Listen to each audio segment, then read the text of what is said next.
Hello， 大家好，我係 Bosco 啊，歡迎嚟到 Bosco 呢個 channel 嘅。咁今日我嚟到 Service Centre 呢度咧，就等我架車去 service 嘅同時咧，我出咗嚟呢度佢旁邊嘅一個空地去拍片啊。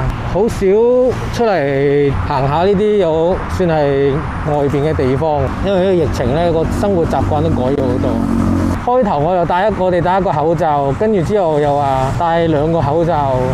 一個布嘅，一個就嗰啲普通嘅 surgery mask 啦，跟住就而家戴埋呢個好似太空咁嘅面罩。一開頭都覺得幾有新意嘅，但係而家咧日日要咁樣戴，就算有陣時落去樓下攞下外賣咧，都係戴住個口罩，即係呢個面罩。跟住每次戴完都會洗啊，連手錶都好耐冇戴，因為少一樣嘢去消毒啊嘛。每次落去樓下之後嗰套衫咧都會換咗佢嘅，即係一出街之後就要沖涼啦，由頭洗到落腳啦。我唔知大家個習慣係點啦，咁我哋係出完街之後就全身都洗晒，即係由頭到腳都洗晒。一日咧有陣時可能沖成2-3次涼，心裏邊硬係覺得唔舒服，好似出咗街落咗去嗰個樓下嗰套衫，好似硬係都要換一換咁樣。嚟緊9月10號啦，聽講就可以即係打咗2針嘅就可以直頭跨州去旅行嗰啲，好似係咁，都唔知係咪一個好嘅決定啊。但係疫苗嚟講呢個進度咧，睇到馬來西亞咧都打咗2針嘅都半數噶啦，吉隆坡嗰啲 case 都少咗好多啊，跌翻去幾百單咯，之前係1000幾。關乎嗰個疫苗嘅進度關係，因為吉隆坡咧已經係好似去到80幾個%打咗疫苗，咁都好證明嗰個疫苗嗰個防疫係有效嘅。以而家嘅進度，每日都30幾萬個疫苗嘅注射接種啦。我希望呢個進度咧應該大概2個月到啦，咁嗰個疫苗嘅情況咧就會更加好嘅。呢個打針嘅情況咧，又開始好多人都猶豫咧，而家係點都打咗先啦。咁我本身就打 Sinovac 嘅，咁當然 Sinovac 我就上網都有查過，話佢冇其他咁有效啦。但係亦都有好多報告話佢對呢個即係對個 virus 咧係起碼防禦咗嗰個重症同埋入 ICU 嗰啲 case， 咁已經係一個好成功有效防疫到嘅一個方法，一個 option。我都喺31號打咗第2針，喺上一段片都 share 咗。我就個副作用都係而家其實冇乜事啊，因為上個禮拜啱打之後咧就真係有啲嘢，但係而家就完全真係冇乜事。Delta 呢個病毒最近都係幾百單，咁喺沙拉瓦嗰邊就好似開始有少少爆發啦，但係佢哋都開始有唔同嘅措施啊，佢都係幾百單，機會率就少啲啦，但係運氣就係睇下個人唔同啦。獎你又唔見你中下，有陣時啲衰嘢又中下，即係猜過佢。疫情都已經2年啦，呢架車咁啱我就都係買咗2年，跟住就開始逐漸少咗出去，連個 mileage 都係低好多嘅。咁馬來西亞揸車同其他國家揸車咧，就有啲咩分別咧？最重要我覺得就係小心啲摩托啦、電單車啦，所謂嘅。香港係講電單車啊，呢度講摩托啊。始終摩托係人包車咁樣啊嘛。我哋係車包人啊嘛，咁你都要小心啲揩到佢。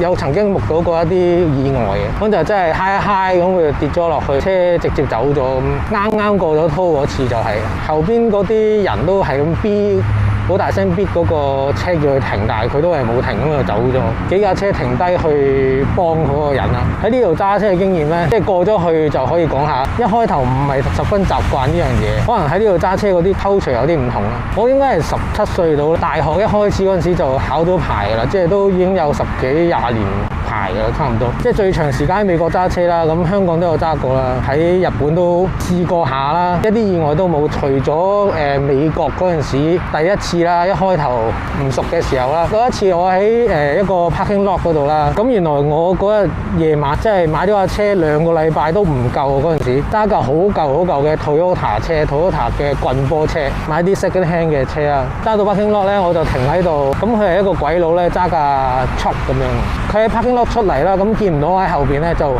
慢慢褪咁樣咧就壓爆我個車燈咁樣嘅，佢唔係撞爆，佢係慢慢壓碎佢。因為我嗰陣時冇經驗啊，冇開燈啊，可能佢睇唔到我，咁都冇辦法，即係好心痛啊！嗰陣時啱啱買架車，咁呢個經驗之後我就一直都好小心，好似有揩過一次門啦，跟住之後就完全冇 accident。咁直到我嚟到馬來西亞咧，有一年啊，我犯太歲，我喺嗰一年咧，嗰啲 car accident 咧就真係多，我記得嚟講有4次咁啊，大概講一講啦。第一次咧就係同我老婆一齊去揸車翻工啦，咁佢跟我後邊去到一個斜坡度咧，我就突然間前邊咧平時唔塞噶嘛，咁突然間塞車，咁我哋有少少急咁樣剎車，咁我同我老婆都剎得切嘅，後邊嗰架咧就剎唔切啦，咁係一個 OL 咁啊，女仔嚟嘅，佢直頭撞到好犀利，都係唔講 brand 啦，即係一架車啦，總之個車頭係凹晒啦，直頭係 engine 都冇埋啊，即係成架車冇。我老婆架賣 V 嚟噶嘛，嗰陣時佢揸個泵把凹咗咯，不過人哋架車佢凹晒後邊個車頭，可能咁啱嗰個位啊，咁啱嗰個 OL 嘅老豆咧係整車，我哋照 claim 翻保險咯，咁就嗰個 OL 嘅老豆咧揸住架摩托嚟，我仲記得，跟住嚟到就一落車就喺度鬧佢，我架車就都係啲好平嘅車 Sequoia 啦，我 share 過一段片喺我嗰個點解我嚟馬來西亞嗰段片啦，我 share 過，佢撞咗我老婆架車咧，就再掂一掂我架車就裂咗我架車嗰個後邊嘅泵把，就都唔係好明顯。咁其實我都想整嘅嗰陣時，跟住我就同佢老豆講啦，我話不如我俾你整啦，橫掂都係 claim 保險，咁可以唔使損失咁多啊。咁但係佢好似唔知係咪嬲過龍啊？去揾佢嘅時候啦，佢話最近冇車用已經好大壓力㗎啦。最後我都係算啦。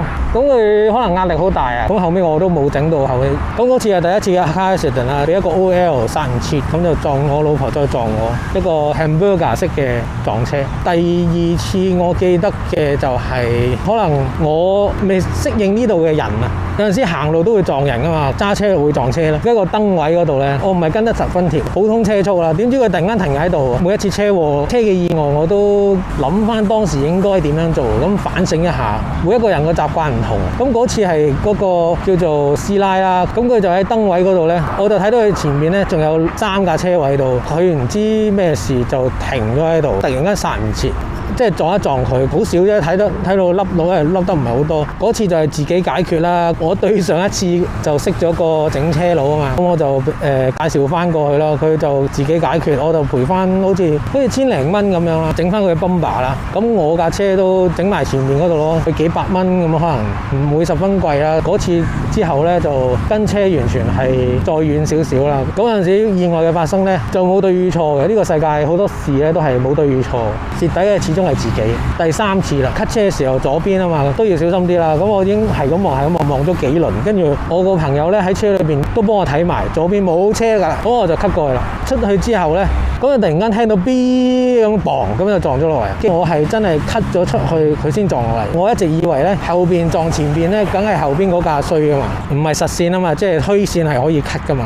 後邊撞我嗰架咧係一架賣 V 嚟嘅，佢咧撞到咧真係成架車又係報廢咗，我哋又係冇咗個泵把。我睇到佢車裏邊咧食緊 KFC 嘅，咁佢所有 KFC 咧飛晒落地下咁樣，好咁2個靚妹咁樣嚟，2個靚妹，咁佢個阿爸咧嚟到啦，佢阿爸咧就話等埋佢個 uncle 嚟，佢一齊解決呢件事。但係去警察局之前咧，就我哋有啲經驗咧，就係原來咧好多嗰啲唔知係咪平時喺嗰個馬路上面周圍兜咧，睇下有冇呢啲意外嘅人咧，就差唔多有3個人，一家庭咧就好多架一次過係咁停喺度，咁睇下佢可能會唔會兜到生意去整車嗰啲啦。影晒相之後咧，我哋去警察局報咗案之後咧，就嗰個靚妹入去問話先啦。佢入去問話之後咧，有埋佢 uncle 同埋佢阿爸嗰啲嘅。咁佢講完之後一出嚟咧，我就入去到我講啦。一入去有一個華人嘅翻譯嚟嘅，佢話睇個相就知道你錯，就算上法庭拗咧都係你錯㗎啦。我都唔係明。咁最後都係 claim 咗保險啦，聽翻架車嘅保險嗰就搞掂咗。咁呢個就係第3次我記得嘅，就係第3次。仲跟住之後咧，又一次唔知之後定之前啊嗰次又。咁第4次嘅車禍，唔好講車禍，車禍好似好大件事。車嘅意外咧，因為你知道馬來西亞有陣時 double parking 好多嘢噶嘛。咁行到個位咧，有架 truck 嘅車就停喺度，佢直頭係逆向，即係佢對住我泊車喺度。咁冇計之下，我要褪右少少，褪出少少去過嗰個位啊嘛。我停咗喺佢車尾嘅後隔離啦，突然間聽到聲嗨到啦，嗨到嗰陣時喎，佢繼續踩油啊咁樣，跟住佢架 truck 咧有架直頭有個釘喺後邊，即係有個螺絲向出邊，直頭好似刺穿我架車咁樣，吉咗入去我架車嗰度。咁佢係 double parking， 逆向住我去 double parking 嘅嗰陣時。咁我諗佢係去攞一落去買外賣之類啦。咁啱佢個位咧係車門嗰條線同埋我個車身，大家知道整車佢分開一嚿係鐵計噶嘛，刺穿咗兩嚿。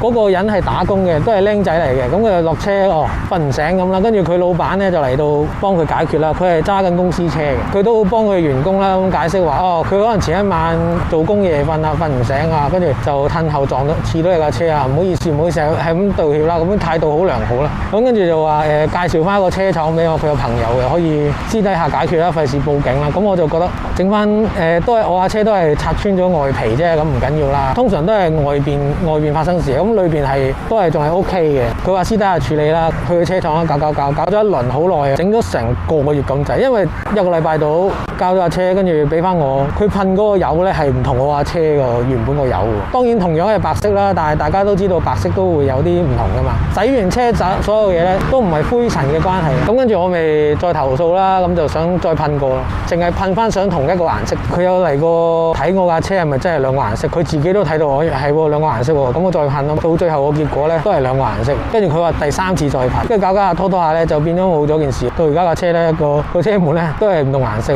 第時有閒錢嘅時候再執翻佢啦，呢啲外表嘅嘢。其實我而家剪緊片嘅，剪之後我發現咧仲有一單未講，咁所以咧我想加埋落呢一段嗰度，咁啊補拍啦。咁我戴翻個口罩啦，配合裝束之餘咧，又因為我冇剃鬚就費事睇，個真面目嚇親大家就唔係幾好啦。第五單就好簡單好快咁同大家講下啦。Highway 嗰度，咁我就想 cut 線啦。cut 線嘅時候睇到後鏡，一架車好快咁想衝上嚟唔俾我過之餘咧，佢又閃晒燈啊，響晒安咁樣，突然間好火爆咁我都唔夠膽 cut 佢。咁咧我就翻去自己條線嗰度，過咗之後咧我就 cut 翻出去，行下咧原來咧佢就喺前面等我，突然間停喺我前面，即係嗰陣時 highway 嚟噶嘛，都行緊50幾個 km/h。咁我就好緊急咁剎啦，就啱啱冇停到，冇撞到佢。咁點知我後邊嗰架 van 咧就停唔切，就 kiss 咗一下。kiss 咗下個屁股，咁嗰個路霸啦叫做，即係呢度有個 terms 叫做路霸啊嘛，我後尾聽講。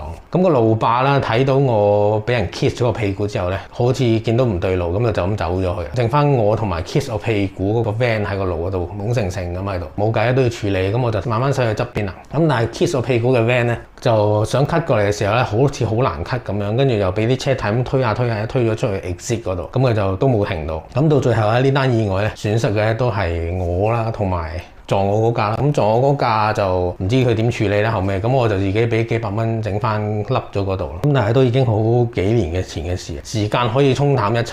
咁但係咧，大家就聽到我講犯太歲咧，但係咧就唔好太過迷信呢樣嘢。其實我都唔係好信，命運咧都係掌喺自己手。咁大家咧見到呢個 sharing 咧，希望大家揸車嘅時候咧都可以小心啲，跟車就唔好太貼啦，留意身邊有冇啲好似唔係好正常嘅車。咁咧我就要繼續剪我嘅片啦。我今日嚟 service 啦，我等埋佢可能等多1個鐘到啦，我都唔知等幾耐。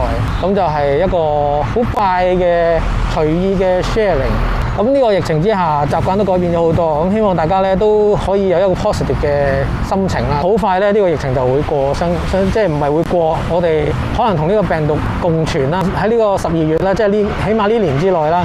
咁疫苗打咗咧，咁咧所有嘢都會改善嘅，我相信呢樣嘢啦。咁到時咧，希望咧就可以出去再拍多啲片俾大家睇啦。如果大家中意我呢個 sharing 咧，希望大家可以 like 啦、comment 同埋 subscribe 我嘅 channel 啦。人哋係講咩？CLS 啊 ，comment、like and subscribe。咁多謝晒大家，有緣下次再見，拜拜。